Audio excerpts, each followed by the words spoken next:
Annually, communications experts gather to celebrate African Communication Week, and this year was no different. The theme for this year's celebration was Borderless Africa, and experts across the continent discussed how effective communications can bring opportunities to Africa. Quadrant MSL, a leading strategic communications firm in Nigeria, hosted a session to highlight the opportunities and values in cross-border communication that can lead to the growth for the continent. Let's present to you some highlights from the event. We're all Africans who are a part of the Africa Communications Week. We have some people who are not Africans who are a part of Africa Communications Week. But what brings us together is our passion for Africa and our desire to transform this beautiful continent through effective communications. As communications professionals, we're really entrusted not just with shaping the narratives of our organizations, but really shaping the story about Africa. Who are we? How do we tell the story? How do we portray us to the world outside? Today is Africa Day, and I wish all of us a very happy Africa Day. Yes, today we are here for telling African stories. So I'm going to ask you, what's the biggest misconception about Africa that do you think? It's a lot of misconceptions, as basic as, do we still wear clothes? You watch some TikTok videos and someone is asking, do you have internet in Africa? Do you have roads in Africa? Do you guys go to school? The biggest misconception about Africa would be that, Africa is still, there is a lot of potential, but this potential is not yet seen, or this potential is not yet exploited. We are still developing. There was an Africa before the white man came. And that Africa, it was interrupted, development was interrupted, but then we were not who they say we were. We had a community, that community had rules. The rules may not have been the rules they were familiar with, but they were rules that made the community work. The one I'm going to refer to, it's not false, and it's the story of poverty in Africa. The question is, will Africa never be poor? Would we always be poor? Are we poor? A large section of Africans are poor. Poverty really is, what is the size of your population that cannot really feed well, cannot clothe well, cannot live in accommodation where there is light, that cannot drink clean water, cannot have quality education. So whichever African country you look at, those populations are very, very large in numbers. So we have poor in that sense. So the question is, are we supposed to be poor? The answer then is no. We are not supposed to be poor given the resources and everything that God has given us.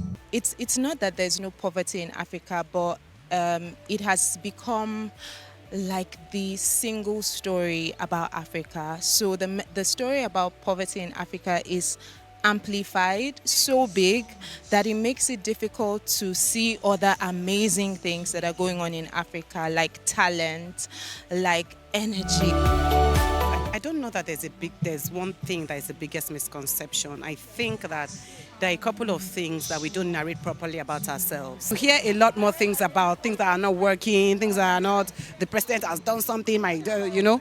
It's just like you're in your house, your father breaks a place, you go to your neighbor's house to say, oh, hello neighbor, you're a better father, my father has broken a plate, that kind of thing. So I think it's just it's a couple of things. I don't go anywhere and tell Nigeria has a great leader. Great leader where? How am I going to do skit and say Nigerian leader is great? No, it's not great. So for me, it's we ourselves. Before you communicate a lie, why don't you do what you can do well so that you can communicate the truth? So we have to be careful about balance. What do you think can be done to help these notions outside the country? We should tell our stories more. We should use social media to tell our stories, tell them as they are, and repair the narrative. We should be more graceful about how we speak about ourselves. I think that as Africans, it's about time that we own our story we need to own the African story and begin to tell it. There's so many stories in Africa, which reminds me of movies and film. So you know of Thor, you know of Hercules, right? Hercules is Greek, Thor is, I don't know actually, I just know that there's Thor. But Thor almost seems more real to us than Songo. If Africans don't take the stage to tell our story ourselves, then we can't blame anyone who is telling it on our behalf. So we need to own the African story and begin to tell it. So we want to tell these stories, but the people who have experienced these things might not be able to tell their story. They may not have the opportunity or the platform to tell their stories. Now, those who have the opportunity and the platform should, go to the bottom and then build their stories from the ground up. It's important to shape the narrative that will drive growth for the continent and for this nation. As we write our stories, write our commercials, write our articles, shoot our films, do our skits, let's project Africa in a good light, and let's live the values that will make this nation and the continent continue to be great. I think it's about time corporates and the media begin to collaborate in such a way that we can tell the African story.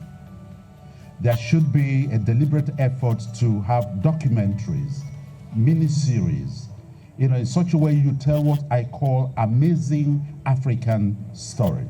Can we begin to look at using the media more effectively to tell our story in such a way that at the end of the day, it's not about drought, it's not about corruption, it's not about hunger, it's about people who are making efforts to change the African situation.